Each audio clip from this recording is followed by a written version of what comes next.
Marissa, and this is going to be my first video ever, and I'm going to be doing my labor and delivery story. My son is actually 6 weeks today, so it's a tad bit late, just a tad. So let's just go ahead and get right on into it. Okay, so let me give you some background information before I actually get into my labor and delivery story. So I was diagnosed 2 weeks before I had my son. 2 weeks before I had my son, I was diagnosed with preeclampsia. And I'm sorry if you can hear my dog. She is sniffling at the door. But 2 weeks before I had my son, I was diagnosed with preeclampsia. I had high blood pressure and just a lot of swelling. And everything was going okay, but the morning of July 5th, I had a doctor's appointment. By this time, I was going weekly because of the preeclampsia, and so I had a doctor's appointment the morning of July 5th, and my blood pressure was extremely high, very high. And so he decided he was just gonna go ahead and induce me, and my due date wasn't until July 30th, so he was 4 weeks premature. And I went into the hospital, probably got there at 11, took 2 hours to do paperwork, just to get me, say I'm there at the hospital. So they didn't start anything until 1 p.m. on July 5th. At first, they were gonna start with I don't even remember what it's called, it's like a gel they put on your cervix. And that didn't work too well. Again, more detail later. I dilated to a 1. I was at a 1 for quite a while.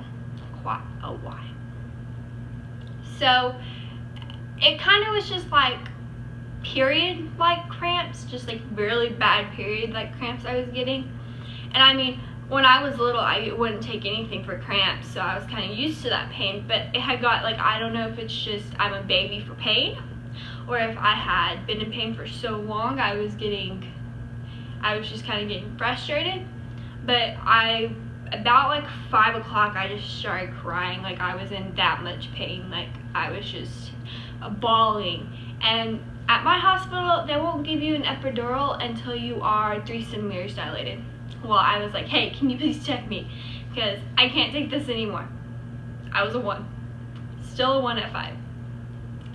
And so about 6, they finally called my doctor and they gave me pain medication, not an epidural, but pain medication. That helped. I mean, it pretty much just knocked me out. So I got some pretty good sleep. And then about midnight, since they checked me and I was still at a 1, they were gonna start giving me Pitocin. Well, since I was a baby about the gel they put on me, they went ahead and made an exception, which I knew they could, they just weren't earlier. They gave me the epidural before they gave me the Pitocin, and this is at midnight. So I got the epidural, and then I got the Pitocin. I was still getting pain medication. I don't know why they gave me more pain medication, but they did give me 1 more dose of pain medication. So I was out like a light. I remember telling the nurses, like, that was the best night's sleep I've gotten in months. Because, you know, being pregnant, you don't sleep. So now we're on July 6th. About 7 in the morning, it was 7 or 8, my doctor was making his rounds and he came in and he broke my water because I was still at a 1. My baby's crying. So at 7 a.m. I was still at a 1, so he broke my water. I don't remember like the exact numbers, but after he broke my water, I had started throwing up, having really bad nausea, and I had like really bad vomiting throughout my whole pregnancy. So he had like diagnosed me Phenergan and Zofran. Phenergan knocks me on my butt, Zofran just kind of takes away the nausea. So they gave me some Zofran, but they were like, if it's pregnancy related, like if it's labor and delivery related, it's not gonna work. And it kind of worked, it kind of didn't. So, who knows? And so I went throughout, I went out through pretty much that whole day, just waiting my time, no pain, because I had epidural. They gave me 2 extra doses too, because like it was just wearing off on me, and I was like, I'm not feeling this pain during delivery. Y'all better give me some medicine, because ain't doing it. So they gave me 2 more doses, like I just put the medicine in the tube. And so about 3 o'clock, probably about 3:30, I was in 9. And it was go time. So, still throwing up. Luckily, I didn't throw up while I was actually giving birth. I'm so glad I didn't. And so I started pushing at 4, and I was determined to get that baby out. Secretly, I just wanted some water. Because they won't let you have any food or water while you're in labor. I was in labor for 28 hours. I wanted some water. I mean, they were giving me IVs, but I wanted water. And so I was like, I'm getting this baby out. He was out by 4:58. He was born at 4:58, July 6th. I'm so happy. And this is when all hell started. Before I get into all hell, he was 6 pounds, 1 ounce, and 20 inches long, and he was born at 36 weeks and 4 days. Yeah, 36 weeks and 4 days, so he was premature. And he did have issues breathing at first, not like major issues. It's just his oxygen stats weren't at 100. They were like at 89 or something. So he went to the nursery, but I mean, he was gonna go to nursery anyway because he was premature. And then while he was in the nursery, he started having the blood sugar problems, so we had to deal with that. But I mean, there's nothing they really did. I just had to feed him like a lot. And so he was fine after that. He's perfectly healthy now.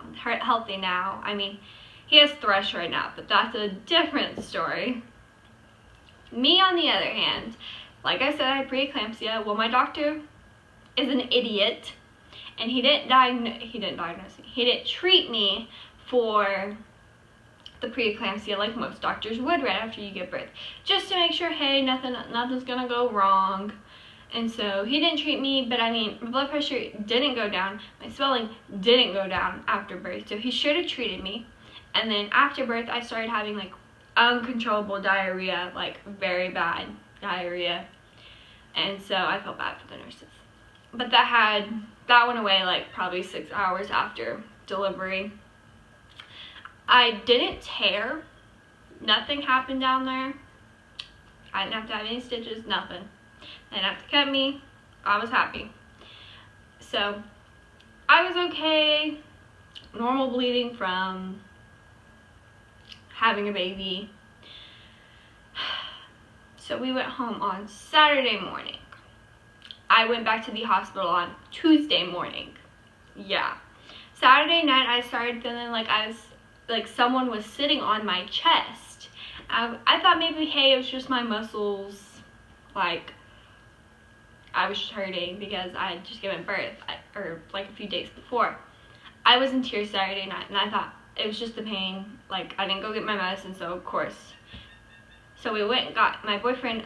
My lovely boyfriend at 2 in the morning. Went and filled my prescriptions, and that helped me sleep.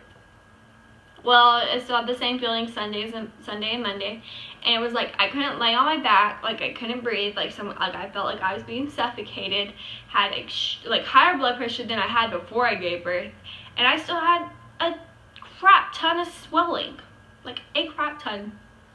And so I went to my doctor Tuesday morning, like an emergency appointment, and they sent me directly to the hospital. They're like, nope, you're going to the hospital. So I went to the hospital. I got put in ICU.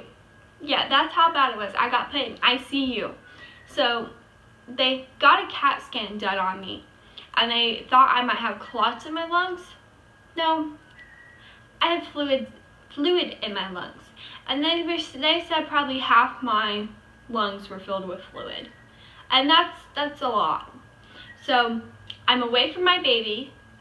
Like, when you have a newborn, he was maybe like not even a week old yet. When you have a newborn, it is very hard to be away from your baby.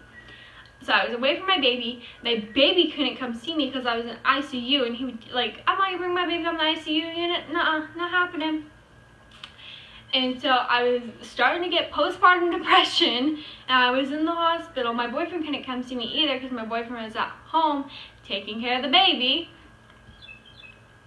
And so I was missing my baby, I was missing my puppy, I was missing my boyfriend. I'm in the hospital dying. I wasn't exactly dying, but I could have. And so they started me on medicine for the fluid in my lungs. It just made me pee a lot, so they get the fluid out. And then they started, hey, let's try treating the high blood pressure. Okay, check it, it's high, give me some medicine. I get it. The day I left on like the Friday after I was admitted. The day I left, my blood pressure was perfectly normal. Perfectly normal. And they decided, well, because by this time I was taking like I was taking 3 blood pressure medications. Perfectly normal. Hadn't had medicine in probably 6 to 8 hours. Perfectly normal. Well, I don't want your blood pressure to go high. This is the nurses. This is what the nurse said. I don't want your blood pressure to go high, so I'm going to give you these. Well, of course, when he gave me them, they made my blood pressure go too low. And I got dizzy. I almost passed out. Like, I could barely make it up into our apartment. And we're upstairs, so like, and I live in Texas. So it was very hot in the middle of July when I went home. Very hot. So yeah, that was fun. But I mean, after all that, I'm perfectly healthy now. Baby, like I said, other than Thresh, is perfectly healthy. Everything's going good now. I had stopped bleeding at like probably 3 weeks.